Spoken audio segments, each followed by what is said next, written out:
বর্তমান পৃথিবীর নামি দামি বিজ্ঞানীরা, Japan, German, England, Holland, Poland, নামি দামি দেশের বিজ্ঞানীরা তারাও রিসার্চ করে গবেষণা করে বলছে একটা সত্য ধর্মগ্রন্থ পৃথিবীর যদি থাকে তার নাম হলো দা হোলি কোরআন।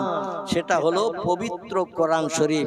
হোলি শব্দের বাংলা অর্থ হলো পবিত্র, আর কোরআন আমাদের ধর্মগ্রন্থের নাম।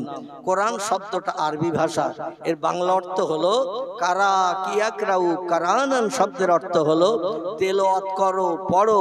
কাপড় দিয়ে বাইন্ডিং করে সানসেটে রাখলে লাভ হবে না, শোকেসের ভিতরে ঢুকিয়ে রাখলে লাভ হবে না। আমি একটা ধর্মগ্রন্থ পৃথিবীতে তোমাদের ঘরে পাঠিয়েছি, পাহাড়েও পাঠাই নাই, গাছের উপরও পাঠাই নাই, সাগরেও পাঠাই নাই, পাঠিয়েছি মানুষের কাছে। এই জন্য যে মানুষ যত তেলাওয়াত করবে, পড়বে, তত জ্ঞান অর্জন করবে এবং আমাকে চিনতে সুবিধা পাবে। জোরে বলুন একটু সুবহানাল্লাহ। এখন কোরআন যে নাম আমাদের ধর্মগ্রন্থের, এই নামের বাংলা মর্যাদাটাও আমরা দেই না। আমি যদি আপনাদের জিজ্ঞাসাবাদ করি কে কবে কোরআনে হাত দিয়েছেন একটু বলুন তো। হাত আমাদের উঠবে কারো? এই উঠবে? মাদ্রাসার তলবের ছাত্রদের যদি বলি, ছেলেরা মেয়েরা মাদ্রাসায় যারা পড়ে, মক্তবে যারা পড়ে, ওরা যদি এখানে থাকতো ওরা সবাই কিন্তু হাত তুলে দিত, কারণ প্রতিদিন ওরা কোরআনে হাত দেয়। ঠিক বললাম না ভুল বললাম? যারা বক্তব্যে পড়ে কোরআনের তালিম হয় যেখানে, প্রতিদিন ওরা কোরআনে হাত দেয়, বাচ্চা ছেলে বাচ্চা মেয়ে।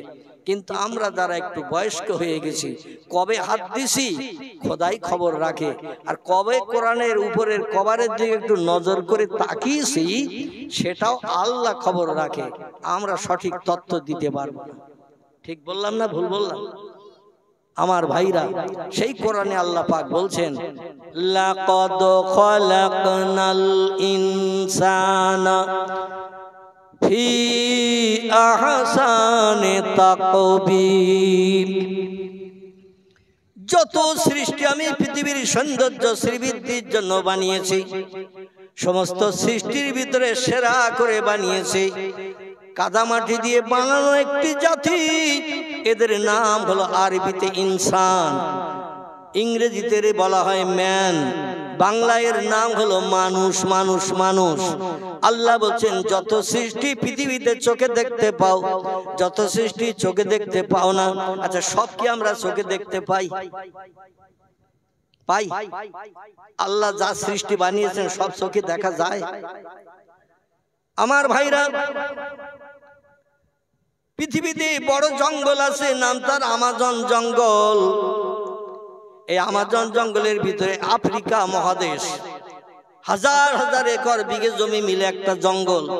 তাম পৃথিবীর সব দেশের জঙ্গলের জীবজন্তু পশু সেখানে ভরা, সব দেশে যত গাছ সে গাছও সেখানে ভরা।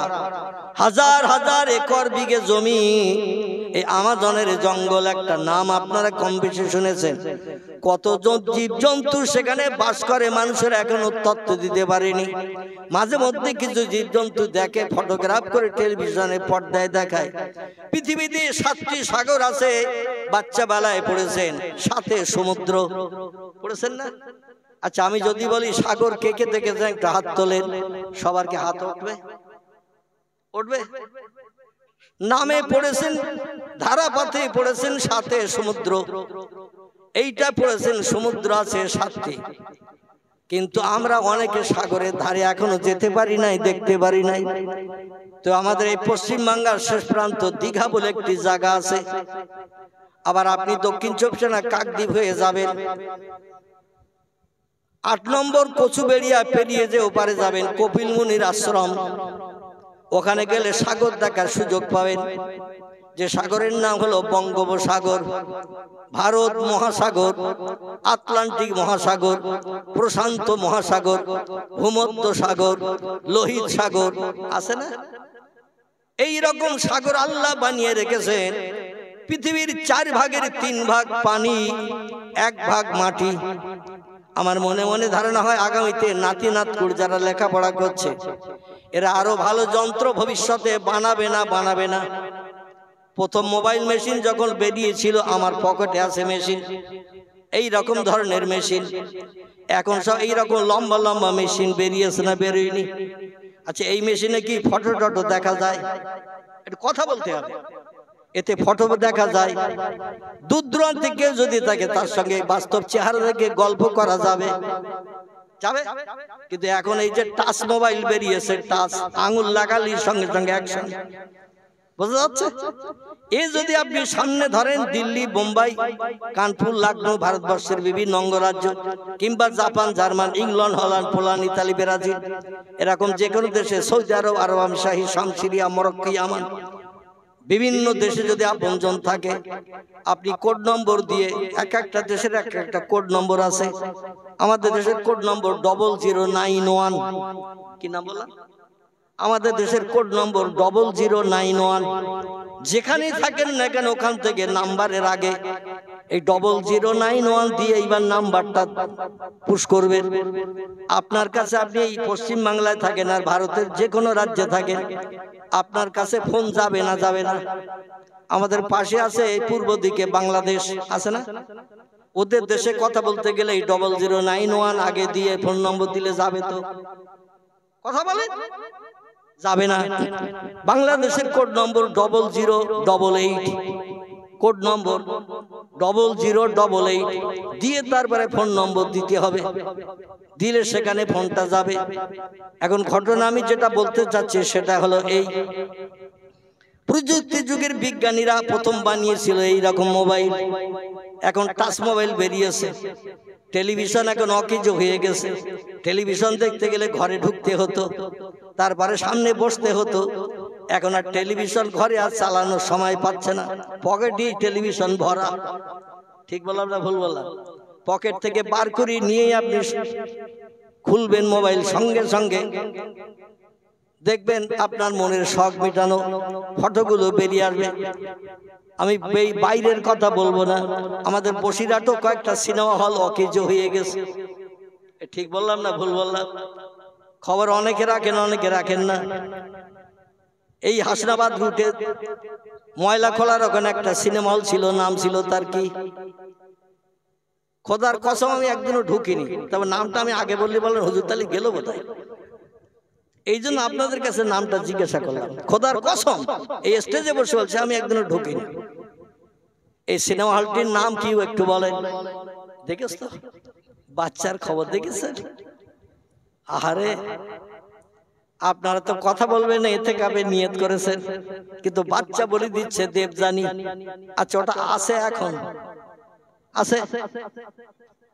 হ্যাঁ, নেই। আমাদের বসিরহাট রোড থেকে বেড়াচাপার দিকে যেতে, বসিরহাট তিরমুনি পার হয়ে যে ডান হাতে একটা সিনেমা হল ছিল না? ছিল না? ছিল না? ছিল না? কলেজ পাড়ার আগে, হ্যাঁ, ওর নাম ছিল ফাল্গুনি। আছে এখন? আছে। আর একটা সিনেমা হল পূর্বে ছিল ইসামতি নদীর ধারে, খেয়াঘাটের কাছে, ছিল না? ছিল না? অচল হয়ে রয়েছে, যদিও সেখানে লোকজন যায় না। একটু পেরিয়ে যান দেগঙ্গার কাছে, দেগঙ্গা না, দেগঙ্গার কাছের কথা বলতে তোরা যাসনি ওখানে বাবা, শোন। ওই দেগঙ্গা স্টপেজের আগে ব্যাকের কাছে ডান পাশে একটা হল ছিল, সিনেমা হল, নাম ছিল তার তারা। তারা কি নাম বলা? তারা। সব নস্বাত হয়ে গেছে, ভেঙে চুরমার করে দিয়েছে হলের মালিকেরা। তার কারণ মানুষ পকেট থেকে মাল বার করে সিনেমা দেখতে পাচ্ছে, টাকা খরচ করে কেন হলে যে 3 ঘন্টা বসে থাকবে? একটা ফিল্ম দেখাবে 2.5 ঘন্টা 3 ঘন্টা, যেদিন যে ফিল্ম দেখাবে কেউ যদি বলে ওটা আমরা 3 দিন আগে দেখে গেছি, ওটা আর আজকে দেখবো না, হলের মালিক কি অন্য ঘুরিয়ে দেখাতে পারবে? কিন্তু মোবাইলে যখন তখন আপনি টাচ মারবেন, ঘুরবেন, বিভিন্ন ফিল্ম বার হবে না? হবে না? আরে মোবাইল এখন টেলিভিশনের বাবা হিসাবে বিবেচিত হওয়ার কারণে সিনেমা হলে আর মানুষ যাচ্ছে না, হলের মালিকেরা শুধু প্রহর গুনতেছে, দিন গুনতেছে, আয় তো আর হচ্ছে না, কেউ আর আসে না। ভেঙে ফেলে আবার নতুন করে ব্যবসা শুরু কর। ঠিক বললাম না ভুল বললাম? অধিকাংশ জায়গায় ভেঙে নতুন করে ব্যবসা শুরু করে দিয়েছে প্রযুক্তি যুগের বিজ্ঞানীদের উন্নতির কারণে। এই বিজ্ঞানীরা ভবিষ্যতে এমনও মেশিন বানাবে যে মেশিন বানিয়ে রিসার্চ করে বলবে। আগের বিজ্ঞানীরা বলেছিল পৃথিবীর 4 ভাগের 3 ভাগ পানি, 1 ভাগ মাটি। আমরা ভালো যন্ত্র মেশিন বানিয়ে দেখলাম পৃথিবীর 5 ভাগের 4 ভাগ পানি, 1 ভাগ মাটি। ভবিষ্যতে আমাদের ভবিষ্যৎ জেনারেশন যারা আসছে ভালো যন্ত্র বানিয়ে তত্ত্ব তারা দিতে পারে কিনা, পারে কিনা? মানুষ শুধু মানুষের ভুল ধরার জন্য ব্যস্ত। আগেকার যুগের যা কিছু সেগুলো এখন সব ভুল প্রমাণ করে নতুন নতুন প্রমাণ দিচ্ছে, আর সেগুলো পুস্তকের পৃষ্ঠা লিপিবদ্ধ হচ্ছে। কিন্তু আমি আপনাদের কাছে বলবো, এতগুলো তথ্য দেওয়ার কারণ হলো কোরআনের বয়স হয়েছে 1500 বছর, এখনো দুনিয়া ধ্বংস পর্যন্ত কোরআন থাকবে। একটু বুকে হাত দিয়ে চিন্তা করে বলুন, প্রযুক্তি যুগের বিজ্ঞানীরা হাজারো যন্ত্র মেশিন বানানো সত্ত্বেও কিয়ামত পর্যন্ত কোরআনের একটা তথ্য মিথ্যা প্রমাণ করতে পারবে? পারবে? কোরআনের কথা মিথ্যা প্রমাণ করতে পারবে না। সেই কোরআনে আল্লাহ বলছেন, যত সৃষ্টি আমি বানিয়েছি, সূরা 3-এর ভিতরে আল্লাহ বলছেন, সৃষ্টির ভিতরে সেরা করে বানিয়েছি আমি মানুষকে। একটু জোরে বলুন সুবহানাল্লাহ। তাহলে সৃষ্টির ভিতরে সেরা কারা? মানুষ। আল্লাহ মানুষের জন্য একটা গাইড বুক দিয়েছেন, জীবন বিধান। এর নাম হলো আল কোরআন, যেটা অতীতে লৌহে মাহফুজে সংরক্ষিত ছিল, ফি লৌহিম মাহফুজ। আল্লাহ বলছেন, উম্মতে মুহাম্মাদের কল্যাণের জন্য অতীতকালে তৈরি করে রেখেছিলাম। নবী দুনিয়ায় আসেনি, তাই কোরআন দুনিয়ায় পাঠায়নি। নবীর আসার 40 বছর পরে কোরআনের শুভ সূচনা হয়েছে হেরা পাহাড়ের মাথায়। বিশ্ব নবীর মরণের দিন পর্যন্ত আল্লাহ পাক কোরআন পাঠিয়েছেন জিবরিল আমিন মারফত। কোরআনের শেষ হয়েছে বিদায় হজের দিন আরাফাতের মাঠে। এই বাচ্চা একটু চুপ কর বাপ, বাচ্চা একটু চুপ কর বাপ। আরাফাতের মাঠে নবীর জীবনের বিদায় হজ হিজরির 8 সালে নবী বিদায় হজ করতে এসেছিলেন। ওইখানে জিবরিল আমিন কোরআনের শেষ আয়াতটা নবীর কাছে পৌঁছে দিয়েছিলেন। আমি আয়াতটা একটু বলি, তাহলে আপনাদের তথ্য শুনতে ভালো লাগবে। বিসমিল্লাহির রহমানির রহিম। আকমালতু লাকুম দীনাকুম ওয়া আতমামতু আলাইকুম নি'মাতি ওয়া রাদিতু লাকুমুল ইসলাম দীনা। জোরে বলুন একটু সুবহানাল্লাহ। কোরআনের শুরু হলো হেরা পাহাড়ের মাথায়। কি পাহাড় বললাম? মক্কা নগরীর কাবা ঘর থেকে দক্ষিণ পূর্ব দিকে 6 কিলোমিটার দূর একটি পাহাড় আজও দাঁড়িয়ে আছে, গেলে দেখতে পাবেন। পাহাড়টির নাম জাবালে নূর, গারে হেরা। এই পাহাড়টির দুটি নাম, একটি নাম হলো জাবালে নূর, আর পূর্ব যুগের মানুষের দেওয়া নাম ছিল গারে হেরা। এই পাহাড়ে কোরআনের শুভ সূচনা হলো রমজান মাসের। তাফসীরকারদের মতে কেউ বলেছেন 17 তারিখ, কেউ বলেছেন 25 তারিখ, কেউ বলেছেন 27 তারিখ রমজান মাসের। কারণ আল্লাহ পাক কোরআনেও তথ্য কোট করে দিয়েছেন, আমি কোরআন পৃথিবীতে নাজিল করেছি পবিত্র রমজান মাসে। জোরে বলুন সুবহানাল্লাহ। এখন এই রমজান মাসে একটি পবিত্র দিন আছে, ইন্না আনজালনাহু ফি লাইলাতুল কদর ওমা আদরাকা মা লাইলাতুল কদর লাইলাতুল কদরে খায়রুম মিন আলফি শাহর। শেষ পর্যন্ত সূরাটির নাম হলো সূরাতুল কদর। এই সূরায়ে কদরের ভিতরে আল্লাহ বলছেন, আমি আমার বাণী কোরআন, ইন্না আনজালনাহু ফি লাইলাতুল কদর, আমি আমার লৌহে মাহফুজে সংরক্ষিত কোরআন পৃথিবীতে নাজিল করেছিলাম লাইলাতুল কদরের রাতে। আমরা রমজান মাসে লাইলাতুল কদর বলে একটা পবিত্র রাত জানি। এই রাতটা কত তারিখের বলেন তো? টক্কর বলেন। এই রাতটা কত তারিখের রাত রমজান মাসের? 27। এত দেরি হলো বলতে? 27 রমজানের কদরের রাত। এটাকে আমরা রমজান মাসের সবথেকে দামি রাত হিসাবে মর্যাদা দিয়ে থাকি। কিন্তু পয়গম্বর মুহাম্মদ রাসূলুল্লাহ বলছেন, রমজানের শেষ দশকে বিজোড় যে কটা রাত আছে খুব ভালো করে শোনেন, রমজানের শেষ দশকে মানে 20 থেকে 30, এই শেষ দশকে বিজোড় রাত যে কটা আছে ওই রাতে তোমরা কদরের রাতের অন্বেষণ করো। কারণ বিজোড় রাতের কোন একটা রাত আল্লাহ পাক তার আসমানি রহমত উম্মতে মুহাম্মাদের জন্য পৃথিবীতে বর্ষণ করে থাকেন। জোরে বলুন একটু সুবহানাল্লাহ। কিন্তু আমরা একাধারে বিশ্বাস করে নিয়েছি যে 27 তারিখের রাত হলো কদরের রাত, ওই দিন একটু রাত জাগবো, ওই দিন একটু নফল নামাজ পড়বো, ওই দিন একটু কবর জিয়ারত করব। আর যে কটা রাত আছে 21, 23, 25, 27, 29 কটা হলো? 21, 23, 25, 27, 29 কটা হলো? 5টা। এই 5টার ভিতরে আমরা একটা রাত পছন্দ করে নিয়েছি, আর 4টে আমরা গুদম ঘরে ফেলে রেখে দিয়েছি। এই আজ যে 4টি রাত আছে, এই রাতে কেউ কোনোদিন আমরা রাতও জাগি না, নফল নামাজও পড়ি না, কবর জিয়ারত করতেও যাই না। আল্লাহর কাছে কোনোদিন রাতের গভীরে দোকানে হাত তুলে চোখের দুফোঁটা পানি ফেলে আল্লাহর কাছে জীবনে সুখ শান্তি কিছু চাই না। আল্লাহ বলছেন পবিত্র রাত আমি তোমাদের জন্য রমজান মাসে দান করলাম, এই রাতে যে বান্দা চোখের পানি ফেলে আমার কাছে কিছু চাইবে আমি আল্লাহ তারে বঞ্চিত করব না। কোরআনে ওয়াদা করেছি ইন্নাল্লাহা লা ইউখলিফুল মিআদ, আমি যত ওয়াদা করেছি আমার একটা ওয়াদা অতীতে ভঙ্গ করিনি, বর্তমানও করছি না, ভবিষ্যতেও করব না। যত ওয়াদা কোরআনে করেছি ইন্নাল্লাহা লা তুখলিফুল মিআদ, আমি একটা ওয়াদা কোনোদিন ভঙ্গ করিনি আর করব না।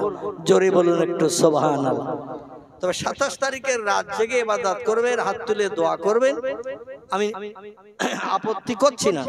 কিন্তু এই রাতটা যে কদরের রাত এটা কিন্তু সঠিক নয়। এই জন্য 21, 23, 25, 27, 29 এই 5টা রাত একটু জাগার চেষ্টা করবেন। কারণ কিয়ামুল লাইল আর সাওমুন নাহার হাদিস শরীফে দুটি তথ্য এসেছে, খুব ভালো করে শুনুন। একটা হলো কিয়ামুল লাইল, রমজান মাসে তোমরা দাঁড়িয়ে দাঁড়িয়ে নামাজ পড়ো রাত্র দ্বীপ্রহরের পর থেকে নিয়ে ফজরের আজানের আগ পর্যন্ত। এই সময়টাকে আল্লাহ কোরআনের 15 পারা একটি সূরা কোট করেছেন। সূরাটির নাম দিয়েছেন সূরাতুল বনি ইসরাইল। কি নাম বললাম? একটু কথা বলেন। সূরা বনি ইসরাইল। আচ্ছা, শুধু কোরআনের কথা তত্ত্ব দিতে আপনাদের অসুবিধা হচ্ছে? যদি বলেন অসুবিধা হচ্ছে হুজুর, তাহলে আমি লম্বা কিসসা বলবো, আমার আগের বক্তা যেমন বলছিলেন। লাভবানি তেমন কিছু হবে না। সত্য কোরআনের কথা শুনবেন, মগজে একটু চিন্তা করবেন, তাহলে ভবিষ্যতে একটু লাভ পাওয়া যাবে বলে আশা করা যায়। আর কোরআনের একটা অক্ষর পড়লেই 10টা সওয়াব হবে। যে লোকটা একটা অক্ষর শুনবে তারও নসিবে 10টা সওয়াব হবে। জোরে বলুন একটু সুবহানাল্লাহ। তাহলে কোরআন বলা ভালো না খারাপ? হাদিস পড়া ভালো না খারাপ? সত্য কথা শুনতে অনিচ্ছা যাদের আছে, আমি বুঝবো তাদের ইমানে খাতরা আছে, শয়তান তাদের বেড়া জালে ঘিরে ফেলেছে। কারণ কোরআনের সত্য কথা শুনতে যারা অনীহা প্রকাশ করবে, যারা মনে করবে যে ওয়াজ ভালো হচ্ছে না, এর দরকার নেই, হুজুর দোয়া করে দিন, আমি বলবো তাদের ইমানের খাতরা আছে। কারণ কোরআন হলো পৃথিবীতে সেরা সত্য কথা। এই সত্য কথা শুনে যারা মগজে একটু চিন্তা ভাবনা করবে, আল্লাহর অফুরন্ত রহমত তাদের জন্য বর্ষিত হবে। ভবিষ্যতে যেদিন বাপ ছেলের হবে না, ছেলে বাপের হবে না, মা মেয়ের হবে না, মেয়ে মায়ের হবে না, ভাই ভাইয়ের হবে না, বোন ভাইয়ের হবে না, আপনজন বন্ধু বান্ধব কেউ কারো হবে না। কোরআনের সেদিন জবান আল্লাহ খুলে দেবেন। কোরআন বলবেন আমার বন্ধু যাচ্ছে জাহান্নামে আর আমি আপনার জান্নাতে যাব। আল্লাহ আমি আমার বন্ধুরে নিয়ে জান্নাতে যেতে চাই। সেদিন কোরআনের দাবি আল্লাহ পছন্দ করে আপনার আমার মতো গুনাহগার জাহান্নামীকেও আল্লাহ জান্নাত হালাল বানিয়ে দেবেন। জোরে বলুন একটু সুবহানাল্লাহ। আমার ভাইরা, কিসসা যদি শুনতে চান আমি নিয়ে আসছি সামনের দিকে, একটুখানি ধৈর্য ধরেন। আল্লাহ পাক রব্বুল আলামিন বললেন, ও আমার বান্দা বান্দিরা তোমরা শোনো, পৃথিবীর সেরা সৃষ্টি শোনো। মান আমানা বিল্লাহ, আমারে তোমরা দেখতে পাবে না, না দেখে আমারে স্রষ্টা বলে মান্যতা দিতে হবে, বিশ্বাস করতে হবে। 2 নম্বর হলো আল ইয়াউমুল আখির, পরকাল বলে আমি লম্বা জিন্দেগি বানিয়েছে, জিন্দেগির শেষ নাই। পূর্বে একটা প্রশ্ন করেছিলাম আপনাদের কাছে, মনে আছে কিনা? সব জিনিসের শেষ আছে, একটা জিনিসের শেষ নাই। বলেছিলাম পূর্বে, বলেছিলাম, কিন্তু আপনারা তথ্য দিতে পারেন নাই। কেউ আপনারা বলেনও নাই, হুজুর আপনি বলে দেন।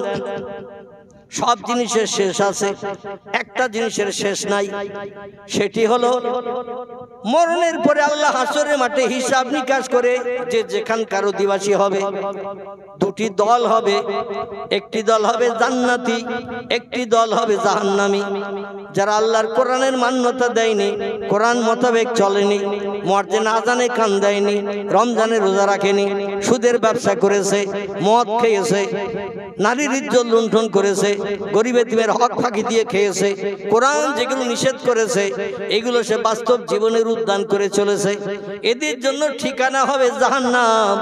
আর কোরআনের নির্দেশ মেনে পৃথিবীতে যে চলেছে, কোনো মেয়ের দিকে আর চোখে তাকিয়ে দেখেনি, কোনো নারীর ইজ্জত লুণ্ঠন করেনি, বিধবার দরজার কড়ায় রাজ্যটা যে নাড়া দেয়নি, কোনো গরিব এতিমের হক ফাঁকি দিয়ে খায়নি, সিনেমায় যে যায়নি, যাত্রা যে দেখেনি, যে লোকটি সুদের ব্যবসা করেনি, মদ যে লোকটি খায়নি, এগুলো হলো কোরআনের বিধান মেনে চলা। এদের জন্য ঠিকানা হবে জান্নাত। বাংলায় যারে বলা হয় স্বর্গ। কি বলা হয়? স্বর্গ, জান্নাত। জাহান্নামে যারা যাবে, আল্লাহ কোরআনে সূরা বাকারায় বলছেন লা ইয়ামুতু ওয়ালা ইখরাজ ফিহা। জাহান্নামের অগ্নিকুণ্ডে যারা দগ্ধ হবে, ওখানে কোনোদিন তাদের মরণ হবে না। এখানে মরণ নাই, মরণ হলো সব সৃষ্টির একবার, সেই মরণ হলো পৃথিবীর মরণ। এই পৃথিবীতে সব সৃষ্টির মরণ হবে একবার। এই মরণের পরে আল্লাহ কোরআনের সূরা বাকারায় বলছেন সুম্মা ইউহয়িকুম, তোমাদের মরণের পরে আবার জিন্দা করব, জিন্দা করা হবে। কোরআনে আর কোথাও বলা হয়নি সুম্মা ইউমিতুকুম, জিন্দার পরে আবার মরণ হবে, এমন কথা টোটাল কোরআনে ভিতরে কোথাও নাই। মানে ওই জিন্দার পরে হলো চিরজীবন্ত। জাহান্নামে পূর্বে যারা, তারা থাকবে জিন্দা, জান্নাতে যে সুখ ভোগ করবে যারা, তারা থাকবে জিন্দা। এর শেষ নাই। কোটি কোটি কোটি কোটি কোটি কোটি বছর ধরে জান্নাতীরা জান্নাতে সুখ ভোগ করবে, কোটি কোটি কোটি কোটি কোটি কোটি বছর ধরে জাহান্নামে দগ্ধ হবে যারা, মরণ তাদের হবে না। কারণ ওই যে জীবন্ত জীবন দেয়া হয়েছে মরণের পর, আর মরণ হবে না। এই জিনিসের শেষ নাই। জোরে বলুন একটু আমিন। যখন মরণ আর হবে না, সেখানে আমরা সুখ চাই না অশান্তি চাই, সুখ চাই না দুঃখ চাই। যেখানে আর মরণ নাই, সেখানে আমরা সুখ চাই, ভালোভাবে বসবাস করতে চাই, সুখী হতে চাই। এটা চাই না, চাই না। আল্লাহ বলছেন তাই যদি চাও তাহলে চারটে কাজ করো। কটা? চারটি কাজ তোমরা করো। খুব ভালো করে মন দিয়ে শোনেন। আল্লাহ বলছেন মান আমানা বিল্লাহ। প্রথম নম্বরের কাজ হলো, আমি আল্লাহ আমার পৃথিবীর জমিনে দেখতে পাবে না, তবে সব সৃষ্টিরে বানিয়েছি আমি, সব সৃষ্টির মূলে হলাম আমি। আমারে না দেখে বিশ্বাস করো, এই তামাম বিশ্ব ব্রহ্মাণ্ডের মালিক একজন আছে, তিনি হলেন আল্লাহ। দুই নম্বর অল ইয়াউমিল আখির, পরকাল বলে একটা লম্বা জিন্দেগি বানিয়ে রেখেছি, যে জিন্দেগির শেষ নাই। জান্নাতীদের শেষ নাই, জাহান্নামীদের শেষ নাই। এখানে সুখের জায়গা, দুঃখের জায়গা, দুটি জায়গা বানিয়েছি। কঠিন শাস্তি আবার পরম আনন্দ, দুটি জায়গা বানিয়েছি। দুনিয়ায় বেঁচে থাকতে দেখতে পাবে না, তোমরা না দেখে যদি বিশ্বাস করতে পারো, তাহলে দুই নম্বরের কাজ তোমাদের করা সম্ভব হলো। এখনো বাকি কটা? কটা বললাম? চারটে। কটা বললাম? চারটে কাজ করেন। আয়াতে আল্লাহ চারটে কাজের কথা বলেছে। আমি দুটির কথা বললাম, এখনো দুটি বাকি, ওই দুটি বলে নেই। এবার একটু কিসসা কাহিনীর দিকে যাব আপনাদের মনোসন্তুষ্টের জন্য। যদি আমার ইচ্ছা ছিল টোটাল বক্তব্য শেষ পর্যন্ত আমি কোরআন হাদিসের কথাই শুধু বলবো, কিন্তু একেবারে পাড়াগাঁও এলাকা তো, এই জন্য পরিবেশ বুঝে বক্তৃতা করতে হয়, ঠিক কি না? এই জন্য আমাকে একটু নিয়ে যেতে হবে ওই দিকে, যেদিকে গেলে আপনারা খুশি হবেন। আলহামদুলিল্লাহ। আল্লাহ বলছেন ওয়া আমিলা সালেহান, 3 নম্বর। ক নম্বর? 3 নম্বরের কাজ হলো আমারে না দেখে বিশ্বাস করো, 1 নম্বর। 2 নম্বর হলো পরকাল বলে লম্বা জিন্দেগি বানিয়েছি, যেখানে মরণ টরণ নাই, ওই জায়গাটাও দেখতে পাবে না, না দেখে বিশ্বাস করো। 3 নম্বর হলো আমিলা সালেহান, আমার কোরআনের কথা সত্য জেনে ভালো ভালো সৎ কাজগুলো করো।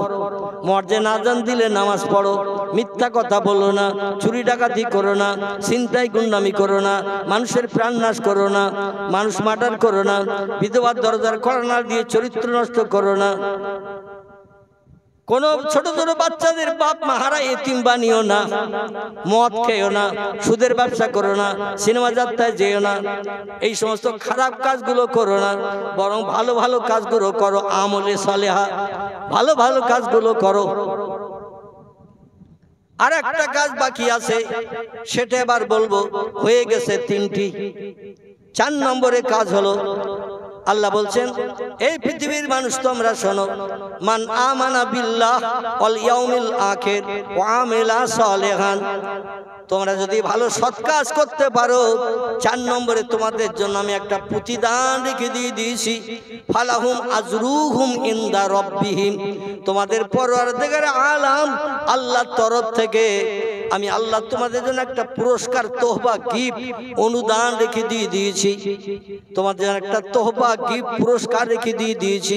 সেটি হলো আমার শান্তির জায়গা বানানো জান্নাত, আর অশান্তির জায়গা বানানো জাহান্নাম। জাহান্নামের খোরাক হয়ে যদি তোমরা কবরে বা শ্মশানে আসো, মৃত্যুবরণ করো, তোমাদের জাহান্নামের আগুনে দগ্ধ হতে হবে, কোনো সন্দেহ নাই। আর সৎ কাজ, ভালো কাজগুলো যদি করতে পারো, বিপদে মুসিবতে কারো যদি সাহায্য করো, সেখান থেকে যেন তুমি তোমার লাভের চিন্তা ভাবনা করে কোনো অর্থ আত্মসাতের চিন্তা ভাবনা করবে না।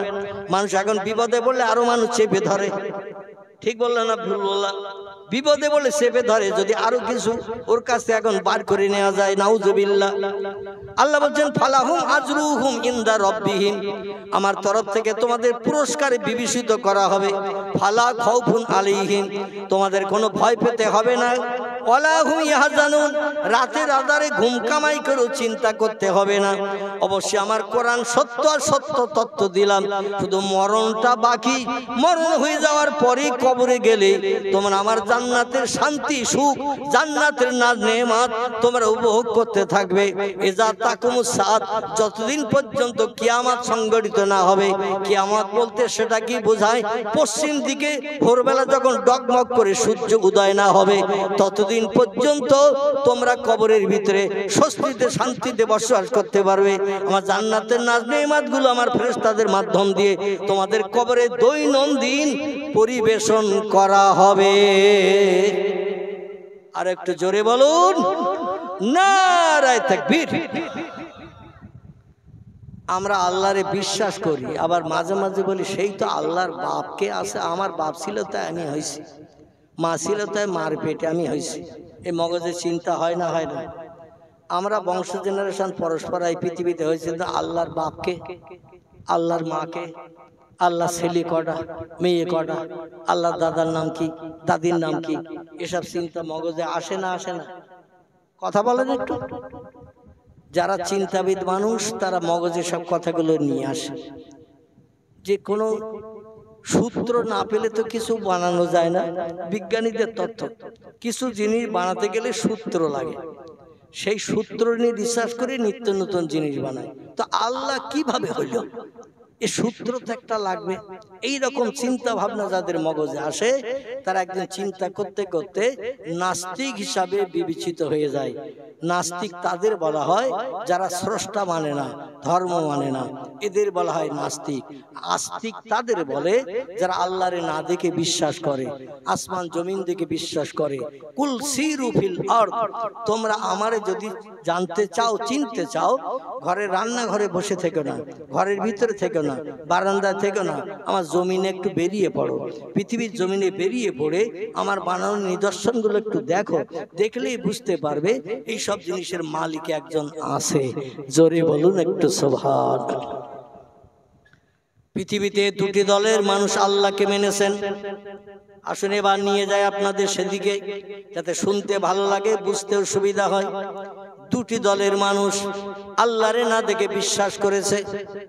একটি দলের নাম হলো নবী আম্বিয়ার দল, একটি দলের নাম হলো অলি আউলিয়ার দল। বোঝা গেল? দুটি দলের মানুষ আল্লাহরে না দেখে বিশ্বাস করেছেন, স্রষ্টা হিসাবে তারা মান্যতা দিয়েছে। একটি দলের নাম হলো নবী আম্বিয়া। এই পৃথিবীতে নবী এসেছেন 1,24,000-এর মতো। আদম নবী, শীষ নবী, নূহ নবী, ইব্রাহিম নবী, ইসমাইল নবী, ইসাক নবী, ইয়াকুব নবী, ইউসুফ নবী, দাউদ নবী, সুলাইমান নবী, মুসা নবী, হারুন নবী, হুদ নবী, লুত নবী, সালেহ নবী, জাকারিয়া নবী, ইহইয়া নবী, আইয়ুব নবী, ইউনুস নবী, শুআয়ব নবী, ইলিয়াস নবী, এমন করে ওজারি নবী, ঈসা নবী, মুহাম্মদ রাসূলুল্লাহ হলেন সব নবীদের শেষ। এইভাবে পৃথিবীতে নবী এসেছেন অগণিত 1,24,000-এর মতো। পৃথিবীর মানুষকে সুপথ দেখানোর জন্য কোন রাস্তা খারাপ, কোন রাস্তা ভালো, কোন পথটা ভালো, কোন পথটা খারাপ, কোন পথটা তোমার ভালো জায়গায় নিয়ে যাবে, কোন পথটা তোমার বিপদে ফেলবে, এই তত্ত্বগুলো দিতে 1,24,000-এর মতো পয়গম্বর পৃথিবীতে এসেছে। আমাদের নবী বললেন, আমি যখন দুনিয়ায় থাকবো না, আমার এই দিনের দাওয়াত সুপথ দেখানোর দায়িত্ব পালন করবে একদল মানুষ কিয়ামত পর্যন্ত। তারা হলো আল উলামা ওয়ারাসাতুল আম্বিয়া। নবী বলছেন, আমার পরে পৃথিবীতে কলেমার দাওয়াত, কোরআনের কথা, ইসলামের কথা, ভালো মানুষ বানার জন্য সঠিক তত্ত্বগুলো দেবে ওলামায়ে হাক্কানিরা, কোরআন হাদিসের বিজ্ঞ পণ্ডিতেরা। এদের বলা হয়েছে আলেম। আলেমদের ভিতরে যারা রাত জেগেছে বেশি বেশি, আল্লাহর ইবাদত করেছে বেশি বেশি, এরা হয়েছে ওলি আউলিয়ার দল। কিসের দল? ওলি আউলিয়ার দল। আমাদের এলাকায় কোনো ওলি আছে বলে মনে হয়? আছে? আমাদের এলাকায় কোনো ওলি আছে বলে মনে হয়? আপনাদের যদি স্মরণে না থাকে, আমি নাম বলছি, তখন বলবেন হ্যাঁ হুজুর আছে। আছে। আমরা কম বেশি করে চিনি একজন ব্যক্তিকে, তিনি হলেন মুন্সি দবিরউদ্দিনের বেটা। কার বেটা বললাম? মুন্সি দবিরউদ্দিনের বেটা। নারায়ণপুরে তার বাড়ি ছিল, জন্মগ্রহণের বাড়ি। বলতে পারবেন লোকটাকে? আমি তার বাপের নাম বললাম, গ্রামের নাম বললাম। গ্রামের নাম নারায়ণপুর, তার বাপের নাম হলো মুন্সি দবিরউদ্দিন। ছেলেটার নাম বললে আপনার সবাই বললেন হুজুর চিনি। তার নাম আল্লামা রুহুল আমিন রাহমাতুল্লাহ আলাইহি। চেনেন তো নাকি? আল্লামা রুহুল আমিন রাহমাতুল্লাহ আলাইহি আমাদের এলাকায় ওলি হিসাবে তিনি বিবেচিত না অনবিবেচিত? তিনি ওলি হিসাবে বিবেচিত না অবিবেচিত? কথা বলেন একটু। বিবেচিত।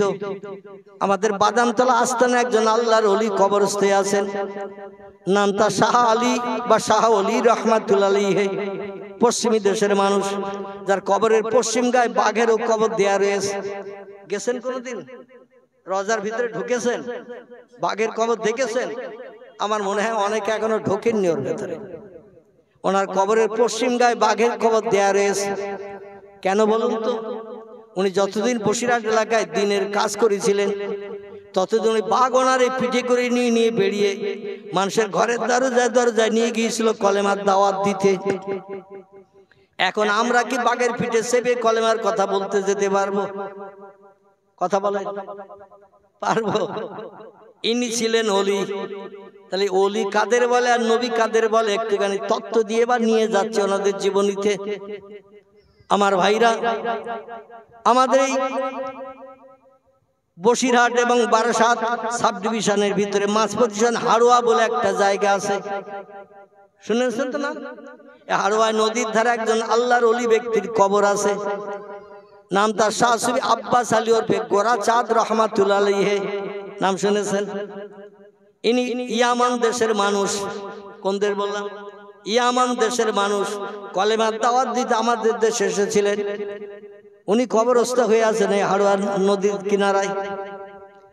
বারাসাতে একজন আল্লাহর ওলি ব্যক্তি কবরস্থ আছেন, শাহ একদিল রহমাতুল্লাহ আলাইহি। নাম শুনেছেন? বারাসাতে একদিল রহমাতুল্লাহ আলাইহি। বসির আল্লামার ওস্তাদ পীর সাহেব ছিলেন যিনি, তিনি আমাদের হুগলি জেলার ফুলপুরা জমিনে কবরস্থ আছেন। নাম তার আবু বকর সিদ্দিক আল কুরাইশি রাহমাতুল্লাহ আলাইহি। এনারা ছিলেন অলির তবকার মানুষ। আর নবীর নাম আমি পূর্বে বলেছি, এই দুটি দলের মানুষ আল্লাহরে আপন বানিয়েছিলেন রাত জেগে জেগে।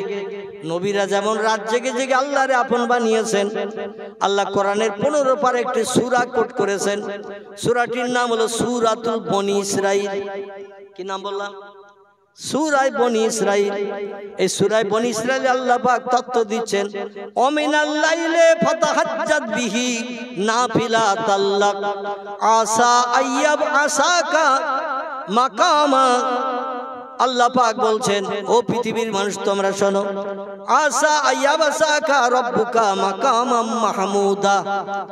আমাকে যদি আপন বানাতে চাও, রাত্র দ্বীপ্রহরের পরে একটু বিবি বাচ্চার মায়া ছাড়ো, শান্তির সজ্জা বিছানায় লাথি মারো, ঘুমকে হারাম করো, যাই নামাজে খাড়া হয়ে যাও, দাঁড়িয়ে যাও। যত সময় মুয়াজ্জিনের আজান ফজরে না শুনবে, আসসালাতু খায়রুম মিনান নাওম, এই আজান যত সময় না শুনবে, তত সময় আমার ইবাদতে, নফল ইবাদতে মত্ত হও। এই নামাজটির নাম আল্লাহ কোরআনে কোট করেছেন ফাতাহাজ্জাত বিহি। এই ফাতাহাজ্জাত শব্দটি হলো আরবি শব্দ, এর বাংলা অর্থ হলো তাহাজ্জুদের নামাজ। কিসের নামাজ বললাম?